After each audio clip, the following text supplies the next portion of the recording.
Imperatives, or giving affirmative and negative commands using regular verbs. Beforehand, let's just remember that there are three kinds of regular verbs: AR, ER, and IR, as well as stem changers, ending changers that are also stem changers, some more of those, really irregular verbs like tenga, seya, venga, and aga, and we'll finish this series of lessons on imperatives looking at reflexive verbs. Let's begin with the verb hablar. If you're going to give a command, you're going to say like speak, or don't speak, or let's speak. There are going to be only three people you can really give a command to if you think about it. Somebody that's just one person, Bob, speak Spanish. Or a lot of people, for example, if you're a teacher in front of a classroom, you'll tell the entire class to speak or not speak. And the third command that you'll give is you'll include yourself. So, hey, let's speak French, or let's speak Spanish right now. Remember, there are also two ways to say you. So when you're giving a command to somebody that's familiar to you, that's a friend or someone that's on your level socially, you would say tú. But if you're going to give a command to a teacher or to someone older or someone that you need to show respect to, you're going to give that command in just a little bit different way in Spanish. We is going to be, hey, let's. That's when you include yourself. There's only one way to give that command. But when you're speaking to more than one person, you're going to have two options. If you're in Spain, you're going to use the vosotros command. If you're in Latin America, you're going to say ustedes. So you'll stand up in front of your classroom if you're a teacher, and you'll use the word ustedes in Latin America to refer to your classroom. So the first of the three kinds of commands is just either tú or usted. That's when you're speaking with just one person. The vosotros or ustedes will be used when you're speaking to a large group of people, and nosotros when you're including yourself in the command. Hey, let's go do something. When giving commands, you can also give the negative of that command. For example, don't speak, Spanish. Let's not speak. And of course, don't speak if you're speaking to a large group of people. Single, many people, and then the nosotros is when you include yourself. Let's not do this. Let's now look at how we actually form the commands in the affirmative. How do you give a positive command? How do you tell somebody what to do in Spanish? So we have hablar. If you're going to tell one person to speak Spanish, that's a friend of yours, hey Bob, speak Spanish, you would say habla español. That's the command form of that verb.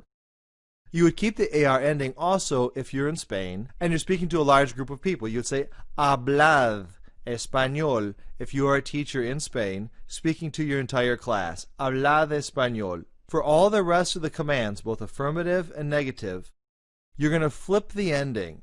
Let me show you what I mean by that. If you're speaking to somebody that requires your respect, you would say, Sir, hable español, por favor. Hable. Or if you're in Latin America and you're a teacher and you're speaking to your entire class, you would say, hablen español. And if you're going to include yourself in that, you would say, hablemos español. Hey, let's speak Spanish. That's the command form. So you can see it's very similar to the regular way to conjugate a verb, but it's just enough different that you're going to need to know how to form these. So if I were to say to you, speak Spanish in class, I would say, habla español en clase. Or if you were speaking to me as the student to the teacher, you would say, hable español en clase. Or if you were including yourself and say, hey, let's speak. Hablemos inglés en casa. Let's speak English at home. Hablad francés conmigo. If you are a teacher in Spain, that's how you would tell your class to speak Spanish with you. Hablad francés conmigo. And very similar, if you were to be in Latin America and you're the teacher saying this to your class, you would say, hablen francés conmigo. So notice those endings. If you're going to say, don't speak, here's how you would say that. No hables, don't speak Spanish. No hables español. If it's to somebody that you respect, you would say, no hable. Let's not speak Spanish. No hablemos.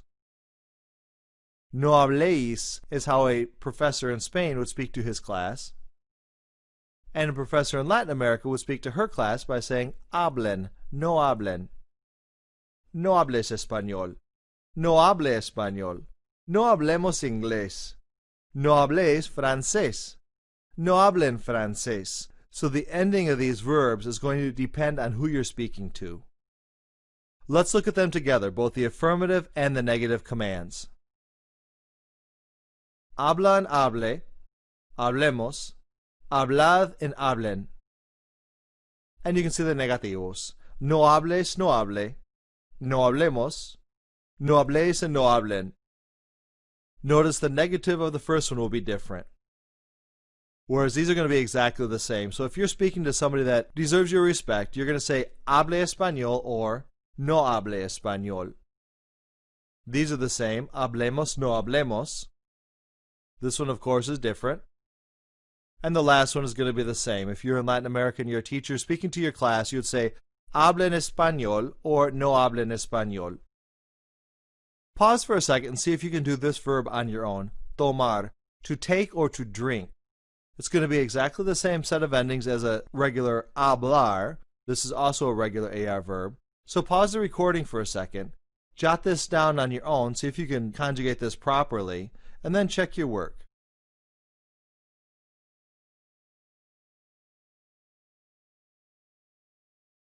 Notice toma and tomad are going to be the only two forms that are going to keep the A. All the rest are going to have an E ending.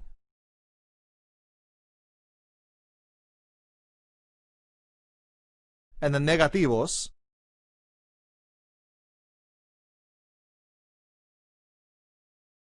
that's what you should have. It will look just like the hablar, but it's another example of an AR verb that's regular in the affirmative mode. Try again with lavar. Pause the video for a second, write down the affirmative and negative commands, and then check your work off the video.